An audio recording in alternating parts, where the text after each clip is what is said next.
അസമിൽ നിന്നുയരുന്ന ഈ വാക്കുകൾ വെറും ഒരു രാഷ്ട്രീയ പ്രസ്താവനയല്ല, മറിച്ചൊരു ജനതയുടെ നിലനിൽപ്പിനായിട്ടുള്ള ജാഗ്രതാ നിർദ്ദേശമാണ്. ഹിന്ദു കുടുംബങ്ങളിൽ ചുരുങ്ങിയത് 2-3 കുട്ടികൾ വേണമെന്ന മുഖ്യമന്ത്രി ഹിമന്ത് ബിശ്വ ശർമ്മയുടെ ആസാം മുഖ്യമന്ത്രി ഹിമന്ത് ബിശ്വ ശർമ്മയുടെ ആഹ്വാനം ഇപ്പോൾ രാജ്യമൊട്ടാകെ തന്നെ വലിയ ചർച്ചകൾക്ക് വഴിവെച്ചിരിക്കുകയാണ്. ബാർപേട്ടയിൽ നടന്ന ചടങ്ങിലാണ് മുഖ്യമന്ത്രി ഈ സുപ്രധാന പ്രസ്താവന നടത്തിയത്. അസമിലെ ജനസംഖ്യാ ക്രമത്തിൽ വരുന്ന വലിയ മാറ്റങ്ങളെ അദ്ദേഹം കണക്കുകൾ സഹിതം നിരത്തുന്നു. മുസ്ലിം വിഭാഗങ്ങളിൽ ജനനിരക്ക് കുതിച്ചുയരുമ്പോൾ ഹൈന്ദവ കുടുംബങ്ങളിൽ ഇത് ഗണ്യമായി കുറയുന്നു.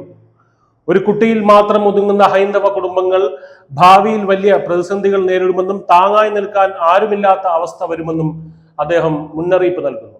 മുസ്ലിം കുടുംബങ്ങൾ തങ്ങളുടെ കുട്ടികളുടെ എണ്ണം 8-ലും 10-ലും എത്തിക്കാതെ നിയന്ത്രിക്കണമെന്നും അതേസമയം ഹിന്ദുക്കൾ തങ്ങളുടെ ജനസംഖ്യ സന്തുലിതാവസ്ഥ നിലനിർത്താൻ വേണ്ടി കൂടുതൽ കുട്ടികൾക്ക് ജന്മം നൽകണമെന്നുമാണ് അദ്ദേഹത്തിന്റെ പക്ഷം.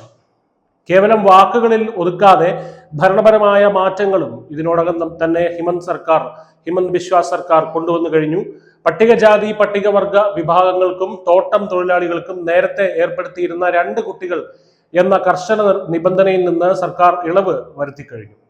2017 ജനസംഖ്യാ നയത്തിൽ വരുത്തിയ ഈ മാറ്റം ജനസംഖ്യാപരമായിട്ടുള്ള അസന്തുലിതാവസ്ഥ പരിഹരിക്കാനുള്ള സർക്കാരിന്റെ ദീർഘവീക്ഷണമായാണ് വിലയിരുത്തപ്പെടുന്നത്.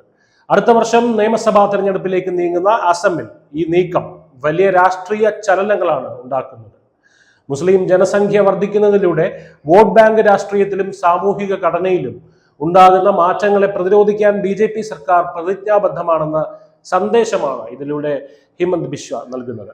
ഒരു ഭാഗത്ത് പ്രതിപക്ഷം ഇതിനെ വർഗീയമായി ചിത്രീകരിക്കാൻ ശ്രമിക്കുമ്പോഴും ഹൈന്ദവ ലോകം വലിയ പിന്തുണയുമായിട്ടാണ് ഈ ഒരു ആഹ്വാനത്തെ സ്വീകരിക്കുന്നത്.